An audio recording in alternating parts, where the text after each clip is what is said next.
बिस्मिल्लाहिर्रहमानिर्रहीम और अस्सलाम वालेकुम। 18 दिसंबर और पाकिस्तान में बुध की सुबह। आज अभी तक की अहम खबरें और मेरा तज्जिया। सबसे पहले इस्लामाबाद और रावलपिंडी से आपके सामने एक एक्सक्लूसिव स्टोरी रखनी है। इसका कुछ हिस्सा हम आपको पहले बता चुके हैं और अभी जो तफसीलात हमारे सामने आ रही हैं वो हमें भी हिला देने के लिए काफ़ी हैं, होशरुबा है। तहलका खेज़ किस्म की या परेशान कुन लेवल की ये मालूमात हैं जो सामने आ रही हैं। ये डी चौक में हुए कत्ले आम के बारे में है। याद कीजिए, चंद दिन पहले मैंने आपको कुछ एक्सक्लूसिव इन्फॉर्मेशन दी थी जिसमें मैंने आपको कहा था कि पाकिस्तान की जो मिलिट्री है वो अब इस्लामाबाद पुलिस के ऊपर ये दबाव डाल रही है कि आप किसी भी तरह से 35 लाशों की जिम्मेदारी लें। और उसकी पूरी तफसीलात मैंने आपके सामने रखी थी। मैंने आपको बताया था कि इस्लामाबाद के अंदर 4 से 5 बड़े जर्नलिस्टों के पास ये स्टोरी, जैसे मेरे पास है, ये उनके पास भी मौजूद है। उनमें से ज़्यादातर के साथ मेरी बात भी हुई। उनके पास बिल्कुल वही कवायफ थे, वही तमाम तफसीलात थीं और तकरीबन मिलते जुलते ही सोर्स थे। जो सोर्स मेरा था वही मिलते जुलते सोर्स तो उन्होंने मुझे नहीं बताया, लेकिन जिस तरीके से उनके पास वो स्टोरी थी उससे लग रहा था कि सोर्स भी मिलते जुलते ही थे। जो पाकिस्तान के अंदर मौजूदा हालात हैं उसमें वो ये कहानी आपके सामने रखने से कासर हैं, जो उनकी ऑब्जर्वेशंस थी उन 4-5 लोगों की। और मैं यहाँ वाजे कर दूँ कि वो जो 4-5 लोग हैं उनमें से कोई भी ऐसा जर्नलिस्ट नहीं है जो 20-25 साल से कम जिसका जर्नलिस्टिक एक्सपीरियंस हो। उनमें से एक दो ऐसे भी हैं जिनके बड़े टॉक शोज़ हैं, टेलीविजन के ऊपर बड़े नाम हैं। उसके अलावा भी जो 2-3 दूसरे लोग हैं वो भी मीडिया के बड़े नाम हैं। अब इन तक जो इन्फॉर्मेशन पहुंची वो पुलिस के अंदर से पहुंची। जो मेरे तक आई इन्फॉर्मेशन वो भी पुलिस के बड़े ही सीनियर लेवल से हमारे सामने आई है। जाहिर है उनके नाम तो नहीं बताए जा सकते, ना ही उनकी तरफ इशारा किया जा सकता है, लेकिन जो इनिशियली मैंने आपको इन्फॉर्मेशन दी थी कि 35 ऐसी लाशें हैं जो अभी तक कहीं नहीं पता मुबैना तौर पर, क्योंकि हमारे पास ये मुबैना स्टोरी आ रही है ज़राए के साथ, और उनकी अब जिम्मेदारी लेने के लिए पुलिस को कहा जा रहा है। अच्छा, अब इसका एक काउंटर सवाल है कि क्यों कहा जाएगा? उनको मिसिंग पर्सन ही क्यों ना कर दिया जाए? क्यों पुलिस को कहा जाएगा कि आप इसकी जिम्मेदारी लें? क्यों ये गड़ा मुर्दा दोबारा उखाड़ा जाएगा? इसका जवाब मैं आपको ज़रूर दूंगा इस खबर को देने के बाद जो अगली तफसीलात अब सामने आई। अब अगली तफसीलात ये सामने आई हैं, दोबारा मैं आपको बता सकता हूँ कि सीनियर लेवल के पुलिस ऑफिसर से ये पता चल रहा है और दूसरी तरफ के ज़राए से भी ये पता चल रहा है कि 35 नहीं बल्कि 36 लाशें हैं प्रिसाइजली जिनकी जिम्मेदारी लेने को इस्लामाबाद पुलिस के ऊपर गहरा प्रेशर डाला जा रहा है। एक और मीटिंग हुई है, हमारी खबर देने के बाद वो मीटिंग हुई है, उसमें भी पुलिस को ये कहा गया है। लेकिन इसमें जो होशरुबा किस्म की तफसीलात किसी भी वक्त सामने आ सकती हैं, मैं ये नहीं कह सकता कब आएंगी, वो किसी भी वक्त आ सकती हैं। और वो ये है कि जब गोली मारने का ऑर्डर किया जा रहा था तो पुलिस के अफसरान mid level and higher level दोनों ने उससे इनकार किया है। उनकी सरजनिश हो रही थी और वो चीज़ें रिकॉर्ड पर हैं। ये दोबारा सुनिए, उनको जब इंस्ट्रक्शंस जा रही थी ऑपरेशन के वक्त तो मिड लेवल और मिड से ऊपर वाला टेयर जो है उन्होंने इनकार किया है। जाहिर है वो वायरलेस का सिस्टम ही होगा और उनकी सरजनिश भी वहाँ पर हो रही थी। वो सब कुछ रिकॉर्डेड है और वो रिकॉर्डिंग किसी भी वक्त बाहर आ सकती है। मैंने भी कोशिश की है कि वो रिकॉर्डिंग हम तक भी पहुँचे। अभी लोग डरे हुए हैं, घबराए हुए हैं। मुझे बताने वाले ने ये बताया कि गिल साहब कोई शक नहीं, आप भी बहुत बड़े जबर में से गुजरे और आप भी एक इमोशनल सेटबैक से गुजरे, ट्रामा में से गुजरे। लेकिन जिस ट्रामा में हम हैं, ये पुलिस का ऑफिसर कह रहा है, जिस ट्रामा में इस वक्त रावलपिंडी इस्लामाबाद के लोग हैं, जिस ट्रामा में वहाँ के जर्नलिस्ट हैं, उन्होंने कहा आपको इसकी सोच नहीं है, आपको इसका ख्याल नहीं है। मसलन मुझे एक और शख्सियत ने बताया कि वो अपने किसी साथी से बात कर रहे थे और जो साथी कवरेज कर रहा था वहाँ पर, और फ़ोन पे जब वो बात कर रहे थे तो उनका साथी जो कि अच्छा भले नाम वाला जर्नलिस्ट है, वो इस कदर ज़ारो कतार फ़ोन पर रो रहा था शेयर करते हुए उस मोमेंट कि उसको शक ये गुजरा कि कहीं इसको गोली लग गई है। मतलब कि वो जर्नलिस्ट जो है, जो कुछ उसने अपनी आंखों से देख लिया था, वो उसको बयान नहीं कर पा रहा था अपने साथी को। तो बहरहाल वहाँ पर एक खौफ की फ़ज़ा है पुलिस में भी, दूसरी तरफ भी। अच्छा, एक तो इन्फॉर्मेशन ये आई है कि ये 36 लाशें हैं दूसरी इंफॉर्मेशन ये आई है कि रिकॉर्डेड कन्वर्सेशन है जिसमें बहुत सारे लोगों ने इनकार किया उन इलीगल ऑर्डर्स को लेने में। इस खबर का तीसरा और बहुत ही अहम कंपोनेंट जो है उसकी इंफॉर्मेशन भी मेरे तक पहुंची है। ऑफिसर का नाम भी पहुंचा है और ऑफिसर का रैंक भी पहुंचा है, लेकिन मुझे लगता है कि ये मुनासिब नहीं है कि वो इस फोरम से सामने रखा जाए। मैं रिस्ट्रेन का मुजाहरा कर रहा हूँ।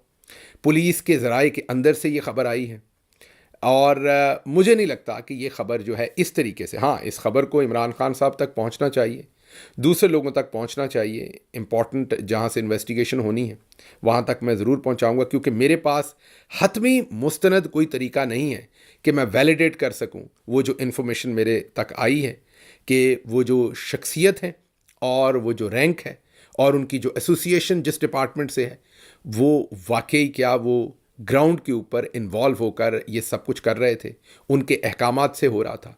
लेकिन जो दूसरी मैंने आपको इन्फॉर्मेशन दी है और वो है कि एक तो दोबारा से 36 लाशों के बारे में प्रेशराइज किया जा रहा है, दूसरा ऑडियो रिकॉर्डिंग मौजूद है जिसमें पुलिस के आला और मिड लेवल अफसरान ने इनकार किया है कि हमने गोली नहीं चलानी, हमने ये काम ये नहीं करना। इससे पहले याद कीजिए कोई 150 के करीब या उससे भी ज़्यादा जो पुलिस के लोअर रैंक्ड जवान थे या उनके लोअर रैंक के जो एहलकार थे उनके खिलाफ पहले ही तादीबी कार्रवाई शुरू हो चुकी है नौकरी से निकालने की, क्योंकि उन्होंने इसमें हिस्सा बनने से इनकार कर दिया था। वो लिस्टें आपके सामने आ चुकी हैं। अब हम आपको अगला फेज़ बता रहे हैं कि एएसपी एंड अबव रैंक्स के लोगों की ऑडियो रिकॉर्डिंग मौजूद है रिकॉर्ड के ऊपर, जो किसी भी वक्त सामने आ सकती है, जिसमें वो इनकार कर रहे हैं कि ये काम हमने नहीं करना। और जैसा मैंने आपको कहा कि तीसरा जो इम्पॉर्टेंट कंपोनेंट इसके अंदर मेरे पास इंफॉर्मेशन का पहुंचा है वो एक मिड लेवल के ऑफिसर हैं, डिपार्टमेंट उनका कोई और है। वो किस डिपार्टमेंट से किस जगह से आए थे, मतलब कि किस जोग्राफिक लोकेशन से उन्हें मूव किया गया था, वो वहाँ पहुँचे थे, उनका नाम क्या है, उनकी बरादरी क्या है, वो तमाम इन्फॉर्मेशन मेरे पास है। उन्होंने वहाँ क्या कुछ किया वो इन्फॉर्मेशन भी पास है। और ये आप पुलिस के ज़राए से रही है और पुलिस अब कह रही है कि हम पे प्रेशर है कि आप इस सब को ओन करें। अच्छा, अब आपके जहन में ये सवाल आता होगा, क्योंकि एग्जैक्टली यही सवाल मेरे जहन में आया कि अगर ऐसा है तो अब क्योंकि 12 लाशें जो मगरिब तक गिर गई थी, क्योंकि आपको पता है कि 25 और 26 की रात को लाशें गिरी और फिर 26 का दिन भी गिरती रहीं, तो मगरिब तक ये 12 लाशें थी। असल कत्लेआम तो बाद में हुआ, जाहिर है, जैसे पहले बताया। तो फिर यहाँ पर ये चैप्टर क्लोज क्यों नहीं कर दिया जाता, इन लोगों को मिसिंग बना दिया जाए? क्यों पुलिस से ये एक जो है पुलिस इसकी ओनरशिप ले और कहे कि ये हमारी फायरिंग से हुआ और ये लोग हम पे हमला कर रहे थे या जो भी बना के, तो ये पुलिस से एक्सेप्टेंस इसकी क्यों करवानी है? तो ये काउंटर सवाल मैंने जो पुलिस के ज़राए से मुझे पता चला उनसे मैंने भी पूछा। उन्होंने इसका जवाब बड़ा मज़ेदार दिया। उन्होंने कहा, सर शायद आपको पता नहीं कि जब लाल मस्जिद में कत्लेआम हुआ था तो हालांकि उसमें जो लोग आए थे वो इस तरीके से आपस में कनेक्टेड नहीं थे। उन्होंने कहा पीटीआई के अंदर जो लोग आए हैं ये आपस में बहुत वेल कनेक्टेड थे। मतलब अगर कोई लैया से 5 नौजवान आए हैं या 6 आए हैं या 10 आए हैं तो उनकी दोस्तियां हैं, वो सोशल मीडिया ग्रुप्स के अंदर हैं, वो एक दूसरे को जानते हैं। इसी तरह सवाबी से कोई आया है तो वो एक दूसरे को जानते हैं, डेरा इस्माइल खान से आए हैं तो एक दूसरे को जानते हैं। कोई अकेला घर से नहीं निकला, वो पीटीआई के 4, 5, 7, 10, 15, 20 ग्रुप्स के अंदर एक दूसरे से इंटरेक्टेड लड़के आए और उनको पता है कि उनमें से कौन वापस नहीं गया। उन्होंने कहा इवन लाल मस्जिद में मुल्क के तूलो अर्ज से लोग थे जो आपस में उस तरीके से कनेक्टेड नहीं थे, और जब वहाँ ऑपरेशन हुआ तो कोई सोच सकता होगा कि यार वो अपने घर भाग गया, अपने इलाके भाग गया, किसी को ज़रूरी तो नहीं कि वो बेचारा वहाँ पर उसकी ज़िंदगी ख़त्म होगी, वो वापस भी जा सकता होगा। लेकिन उन्होंने कहा कि इवन उस हादसे में भी पता चल गया था कि कौन कौन वहाँ पर कत्ल हुआ, किस किस को मिसिंग किया गया, क्योंकि असल में वो कत्ल हो चुका था। यहाँ तो उन्होंने कहा कि उनके साथियों को अच्छी तरह से मालूम है कि कौन मिसिंग है और किसको कत्ल कर दिया। तो मैंने अगला सवाल पूछा, फिर वो साथी अभी तक कैमरा पर क्यों नहीं आए? उन्होंने कहा कि गिल साहब आपको अंदाज़ा नहीं है कि कितनी खौफ की फ़ज़ा है और ये आहिस्ता आहिस्ता छटता जाएगा अगले चंद दिनों में, और लोग कैमरा पे आके बताएंगे कि ये नाम है, ये हमारे साथ आया था, हम इकट्ठे थे और अब ये मिसिंग है और इसको कत्ल कर दिया गया। उसके माँ बाप भी आएंगे और लोग भी आएंगे, इसलिए ये चीज़ छुप तो सकती नहीं। तो इसलिए एक जो दुनिया में बड़ी तब्दीली होने जा रही है 20 तारीख की, उससे पहले पहले पुलिस के ऊपर प्रेशर है कि आप इस चीज़ को एक्सेप्ट करें और अपने खाते में डालें। तो ये एक्सक्लूसिव इन्फॉर्मेशन आई थी। एक हिस्सा आप ये बिल्कुल मत समझिए कि किसी डर की वजह से रोका जा रहा है, किसी को कोई बेनिफिट देने के लिए नहीं, क्योंकि एक मुस्तनद है लेकिन एक ज़राए से वो खबर आई है। मैं मल्टीपल ज़राए से वो खबर लेना चाहता हूँ और उसके बाद भी मैं चाहूँगा कि मैं यहाँ से सनसनी ना फैलाऊँ। वो इन्फॉर्मेशन इमरान खान साहब तक जाए, दूसरे जो इम्पोर्टेंट फोरम्स हैं वहाँ पर जाए और रिस्ट्रेन का मुजाहरा करें। हम उस इन्फॉर्मेशन को यहाँ रखेंगे और अगर उसके ऊपर सनसनी फैलाएंगे तो जो उसका असल मकसद है वो फौत हो जाएगा। पर आगे चलते हैं। ये तो सब कुछ हो गया। अब जो कुछ अमेरिका के अंदर हो रहा है वो भी आप देख रहे हैं। अगले आने वाले दिनों में जो कुछ होगा वो भी आप देखेंगे इंशाल्लाह। होगा और बहुत कुछ होगा, मैं अभी से आपको बता रहा हूँ। लेकिन पीछे बैक होम एक मीटिंग हुई है और उस मीटिंग के अंदर फौजी जो साइड थी वो भी शामिल थी। मीटिंग में नून लीग भी शामिल थी और जियो टीवी के कुछ लोग भी शामिल थे। जियो टीवी के सीनियर मैनेजमेंट के लोग उसमें शामिल थे। उस मीटिंग के अंदर इस सारे नैरेटिव का जो डैमेज है उसको कंट्रोल करने का फैसला जो है वो किया गया है। उसमें एक तो पहले से इन्होंने एक तरीका बनाया था कि सोशल मीडिया को कंट्रोल करने के लिए कुछ पैसा फेंका जाए ज़्यादा। 40 अरब तो आपको पता है कि वो लगाए गए थे ना फायरवॉल वगैरह के ऊपर। इस वक्त जो पाकिस्तान के अंदर फॉर एग्जांपल मेरा व्लॉग है वो आप सेलुलर नेटवर्क पर तो बिल्कुल ही नहीं देख सकते। घर वाले जो वाईफाई है उस पर कभी चलता है कभी नहीं चलता। तो जो लोग आप सारे कमेंट भी करते हैं मेरे व्लॉग के नीचे कि आपका व्लॉग नहीं चल रहा, मुझे लोग बताते भी हैं, दोस्त भी बताते हैं जिनसे बात होती है कि मेरा व्लॉग जो है वो वहाँ पर, और मेरा ही नहीं अकेले, मोहित पीरज़ादा साहब हैं, साबिर शाकिर साहब हैं, बहुत सारे और अहबाब हैं जिनका व्लॉग वहाँ पर बंद किया हुआ है। इस तरह ट्विटर वहाँ पर बैन है। तो ये सब कुछ तो किया गया लेकिन उससे हासिल कुछ नहीं हुआ। तो जो मीटिंग हुई उसमें एक शख्सियत ने गरा कर चिल्ला कर कहा कि देखा, मैंने बहुत पहले कहा था कि ट्विटर को मुकम्मल तौर पर बंद किया जाए और वीपीएन से भी ना चले। अब ये जो सारा अजाब हमारे लिए खड़ा हुआ है ये ट्विटर से हुआ। ट्विटर ना होता तो ये अजाब खड़ा ना होता, ना ही जियो ट्वीट करता, ना ही जियो के ट्वीट के ऊपर से ट्वीट होता, और ना ही ये सारा शोर मचता, और ना ही रिचर्ड ग्रैनल के नॉलेज में आता। और ये जो कुछ भी हमारे साथ हो रहा है ट्विटर से, तो याद कीजिए मैंने 3-4 महीने पहले आपको 3-4 व्लॉग्स के अंदर लगातार कहा था कि चौधरी निज़ामुद्दीन को सबसे ज़्यादा डर ट्विटर से लगता है। जैसे आप ये कह लेना कि जो समंदर की जंग है उसमें सबसे ख़तरनाक चीज़ आबदोज़ है, तो ऐसे ही जो चौधरी साहब हैं उनके लिए सबसे ख़तरनाक मोहलक हथियार जो आपके पास है वो ट्विटर है, और जिसको आप एक्स कहते हैं, और उस पर बड़ा गुस्सा है और इस मीटिंग में भी उसी पे गुस्सा निकाला गया। अब हंगामी तौर पर वजारत इत्तलात डिजिटल कम्युनिकेशन का डिपार्टमेंट, ये प्लान पहले से था, मैं क्लियर कर दूं, लेकिन अब इसे हंगामी बुनियादों पर रोल आउट किया जाएगा और इसके अंदर बजट भी बढ़ाया जाएगा। पहले इसका बजट था कि इसमें 54 ओहदे तश्कील देने हैं और 53 crore 54 different designations and 53 crore rupees जो हैं वो फंड्स रियासत मुखालिफ बयानिए को काउंटर करने के लिए। और ये कोलैबोरेशन में काम करेगा ISI, ISPR और वजारत जो इत्तलात हैं। नाम वजारत इत्तलात का होगा, फसाड वजारत इत्तलात की होगी, लेकिन इसकी जो सारी की सारी मैकेनिज़्म हैंडलिंग है वो ISI करेगी मेनली, और पीछे उसके ISPR होगा। तो ये फैसले किए गए हैं। इसमें ज़ाहिर है नून लीग को ये भी कहा गया कि पंजाब में भी गुंजाइश निकालें फंड्स की भी और इस तरह का सेटअप करने की भी। तो अब आपको एक एग्रेसिव किस्म का स्टांस जो है वो आपको मिलता हुआ नज़र आएगा दूसरी तरफ से ट्विटर के ऊपर भी, ये चीज़ भी आप देखेंगे।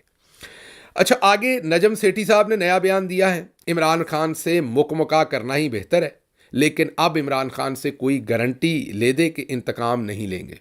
अगर इमरान खान गारंटी दे दें तो उन्हें जेल से छोड़ देना चाहिए। अब मुकमका किए बगैर आगे काम नहीं चल सकता क्योंकि पूरा मुल्क साकत है। यही बात जो है वो शाहिद खकान अब्बासी साहब ने भी कही है कि इमरान खान को जेल से निकालना पड़ेगा, पूरा मुल्क जामद है, साकत है, और जेल से निकाले बगैर मामला नहीं बनना। लेकिन यहाँ नजम सेठी जो हैं, जो इस्टेब्लिशमेंट की ज़ुबान बोल रहे हैं, वो कह रहे हैं कि गारंटी कौन लेके देगा। मैं आपको 2-3 दिन से जो बता रहा हूँ, बल्कि 2-3 गलत कह दिया मैंने, एक ही व्लॉग में बताया मैंने आपको कि ये जो कहा जा रहा है कि अपोजिशन इकट्ठी करें, ये जो कहा जा रहा है मुज़ाकरात करें, अपोजिशन को मिलाएं, ये मैं ये नहीं कह रहा कि जो दोस्त ये कह रहे हैं कि वो इस्टेब्लिशमेंट के कहने पे कह रहे हैं, हो सकता है वो अपनी अपनी कैपेसिटी में ऐसा ही दुरुस्त सोचते हों, लेकिन ये ख्वाहिश, ये बयानियाँ इस्टेब्लिशमेंट मरे जा रही है इस टाइम बनाने के लिए।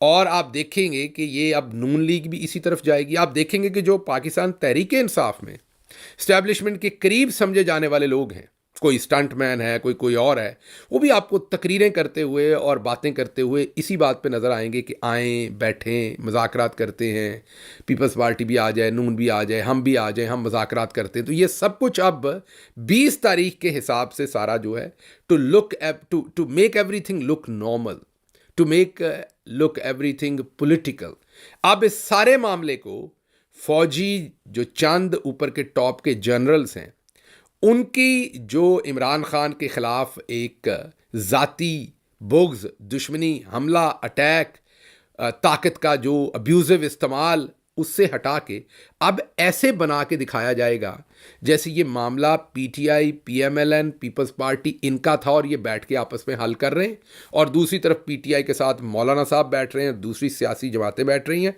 जब ये होगा तो वॉशिंगटन डीसी में आपका बैठा हुआ सफ़ीर कहेगा कि सर पॉलिटिकल मामला था, वो देखें हैंडल हो रहा है। पीटीआई भी मान गई है, वो भी सियासी जमातों के साथ बैठ गई है, वो अपोजिशन की सियासी जमातें भी इकट्ठी हो गई हैं। हो सकता है कोई जलसा जुलसा भी कर दे आने वाले दिनों में, आप देखेंगे अपोजिशन जमातें। ये ज़रूरत है इस टाइम चौधरी की to disengage himself after D Chowk killing के, जो डी चौक के अंदर कत्लो गारत चौधरी ने कर ली है, उसके बाद चौधरी के लिए ज़रूरी है कि अपने आप को इसमें से किसी तरह से अमेरिका बहादुर और दूसरों के सामने, वेस्टर्न वर्ल्ड के सामने डिसएंगेज करे, and to make this whole thing look like more a political vendetta, political fight, political एक दूसरे के साथ खींच और पुल। तो आपको जो उनके एसेट्स तहरीक इंसाफ के अंदर हैं, ये मेरा ज़ाती बयानिया है, ज़ाहिर है पार्टी को यहाँ मैं रिप्रेजेंट नहीं कर रहा, मैं जहाँ मेरी ज़ाती सोच होती है वो मैं आपको बताता हूँ। तो मेरा तज्जिया एक जो पाकिस्तान तहरीक इंसाफ के अंदर ISI के मिलिट्री जनरल्स के जो टॉप मिलिट्री, जब मैं मिलिट्री जनरल्स कहता हूं तो ये ज़हन में रखिए कि सारे जनरल्स नहीं कहता मैं, हमेशा जब भी मिलिट्री जनरल्स कहता हूं तो ये टॉप के जो 3-4 जनरल्स हैं उन्हीं को समझा जाए, उन्हीं को अंडरस्टैंड किया जाए, उन्हीं की बात हो रही होती है। तो जो एसेट्स हैं उनके तहरीक इंसाफ के अंदर, वो भी अब आपको देखेंगे इस बात को डिल्यूट करके मुज़ाकरात, सियासत, सियासी बात। हालांकि मुज़ाकरात तो 2 लोगों के दरमियान होने हैं, एक का नाम इमरान खान है और दूसरे का जनरल आसिम मुनीर है। तीसरा बंदा तो इसमें है ही कोई नहीं, तीसरे तो किसी का पड्डा ही कोई नहीं इसमें। और वो जिन बेचारों का है वो तो आलाइशें हैं अब सियासी तौर पर। नवाज शरीफ हुए, वो तो नवाज शरीफ के ऊपर तो अब हमारे पास खबर है, हमारी क्या असदुल्ला खान की खबर है कि नवाज शरीफ के ऊपर पाबंदी है कि वो किसी से मिल नहीं सकते, नवाज शरीफ के ऊपर पाबंदी लगी हुई है, वो किसी से मुलाकात नहीं कर सकते। तो उन बेचारों से क्या बातचीत होनी है? तो ये जो आप पूरा बयानिया देखेंगे, इसमें जो फ़र्ज़ करें आपको बयानिया दिया जाता था ना, किस दिन दोबारा बात करूँगा, हम भोले हैं, हमने अपने आप को भोले कहना है, अहमक कहना है, क्रिटिकल थिंकिंग की कमी कहनी है, हम बात के अंदर की बात को ना समझने वाले हमने कहना है, हमें भेड़िए के अंदर शेर नज़र आता है, शेर के अंदर गीदड़ नज़र आता है। हमारी ये जो अलूजन है हमारी, उसकी वजह से हमें बहुत आसानी से बेवकूफ़ बना दिया जाता है। मसलन अचानक से ISI ने कुछ लोगों को छोड़ा 9 मई के बाद, और जब पता लगता था कि PTI के अंदर जितनी भी लीडरशिप है वो जनाब वो सारे के सारे ही बेचारे जो हैं वो बाहर नहीं निकल सकते, कहीं खड़े नहीं हो सकते, वो सांस भी लेते हैं तो वहाँ पुलिस पहुँच जाती है। तो कुछ लोगों को खुद से मिलिट्री ने, ISI ने स्पेस दी कि आप खड़े हों और आप लोगों को निकालें। ना उन्हें कोई गिरफ्तार करता था, ना उन्हें कोई पूछता था, ना पकड़ता था, और उनमें हवा भर के एकदम आपके सामने हीरोइक उनकी जो है वो परछाई खड़ी कर दी गई। मैंने इमरान खान साहब को पैगाम भेजा, मैंने कहा कि ये आपके इल्म में है कि ये सब कुछ क्या हो रहा है। जब उनके सामने पैगाम गया तो पैगाम देने वाले ने मुझे वापस आके बताया कि खान साहब हंसे और कहा कि उसे कहना कि जो इस तरह की शोबदेबाजियाँ होती हैं ये बहुत थोड़ी देर के अंदर एक्सपोज हो जाती हैं, बस थोड़ा सा इंतज़ार कर लो, ये सारे लोग खुद ही एक्सपोज हो जाएंगे। वही हुआ। जब इमरान खान ने हकीकी कॉल दी तो आपके सामने कोई बेचारा मेरी तरह बीमार हो गया, कोई आवाज़ार हो गया, कोई इधर निकल गया, कोई उधर निकल गया, आपको बंदे निकालता कोई नज़र नहीं आया। हाँ, ये बात अलग है कि बंदे निकले, और वो निकले इमरान खान के लिए, ये बात दुरुस्त है, बंदे निकले और वो निकले इमरान खान के लिए। और जाहिर है जिन लोगों ने निकाले, मैं ये नहीं कह रहा कि किसी को उसका क्रेडिट नहीं, बसों का अरेंज किया, सारा कुछ किया, वो सब क्रेडिट मैं पहले दे चुका हूँ अपने वीलॉग्स में। लेकिन वो जो आपको चंद आईएसआई के और हुकूमत के खुद साख्ता बनाए गए कुछ टार्जन थे, जिनको आपको लगता था यार चलो बंदे तो निकाले हैं ना, चलो उसने बंदे तो, यार वो दलेर है, बंदे निकाल देता है वो फलां बंदा, तो वो आपको फिर लोग कहीं नज़र नहीं आए। वो उस वक्त ज़रूरत थी, इनके ना प्लान ए होते हैं, बी होते हैं, सी होते हैं। उस वक्त का तो प्लान यही था ना कि इमरान खान पर लाल लकीर है, ये तो कभी आएगा ही नहीं, ये तो ख़त्म शुद। उस टाइम का प्लान तो यही था ना, तो उस टाइम की तो उड़ान ही ये थी। आप ये सोचें ना कि जब मशरक़ी पाकिस्तान अभी अलग नहीं हुआ था, तो एक मीटिंग के अंदर आइन की बात किसी ने कर दी, तो अयूब खान कह दिया मैंने, याया खान घरा कर बोले, ये ब्रिगेडियर सदीक सालिक साहब की किताब में लिखा हुआ है बाकायदा, वो घरा कर बोले कि जो मैं कहता हूँ वो कानून होता है, यहाँ चिड़िया पर नहीं मार सकती मशरक़ी पाकिस्तान में, कोई कुछ करके तो दिखाए। तो एक वो लेवल होता है, एक दूसरा लेवल होता है कि फिर हमने खुद ही शेख मुजीब को अपने जहाज़ देकर तो हमने लंदन रवाना किया। तो ये वक्त बदलते रहते हैं, प्लान बदलते रहते हैं। तो उस वक्त का प्लान तो इमरान खान ख़त्म शुद था, तो इमरान खान के बारे में यही ख्याल था कि इमरान खान को साइड पे कर देना है। वो साइड पे खुदा न खास्ता उनकी जान लेके भी हो सकता है प्लान, वैसे भी जेल में रखने में, और कोई सब्सिट्यूट लीडरशिप क्रिएट करते हैं। उतने कद का लीडर तो नहीं बन सकेगा इमरान खान का, लेकिन चलें पीटीआई को हिस्से बकरों में करते हैं, तो फैसलाबाद किसी एक को दे देंगे, केपी में भी 1, 2 या 3 हिस्से कर देंगे, और उसमें भी इस एरिया का ये हो जाएगा लीडर, इसका ये। तो थोड़ा थोड़ा लोगों के अंदर हवा भरने की उस टाइम मामलात शुरू किए गए थे, और आपको छोटे छोटे इमरान खान आपको पेश करने थे बना के, देखें दिलेरी तो है ना। लेकिन फिर इमरान खान साहब से भी बेहतर, वो बॉलर तो अच्छे थे ही, बैट्समैन, उनकी टाइमिंग और प्लेसमेंट ऑफ बॉल और बैट बहुत अच्छी है। उन्होंने बस 2 की शॉटें प्लेस की, कवर ड्राइव्स 2 की, और वो जो तमाम हीरो आपके सामने थे वो शटर्ड हो गया काम। और उसके बाद ना कोई बंदा रहा, ना बंदा नवाज, बंदे किसी ने क्या निकालने थे, बंदे खुद ही आपको निकलते हुए नहीं कहीं नजर आए। तो ये अब जो मिलिट्री इस्टेब्लिशमेंट है उनके लिए बहुत मसला बना हुआ है कि अब इमरान खान के ये जो भी दुनिया में होने जा रहा है 20 और उसके बाद, इसमें अब हमने अपने आप को बाहर कैसे निकालना और इस सारे काम को सियासी कैसे बनाना है।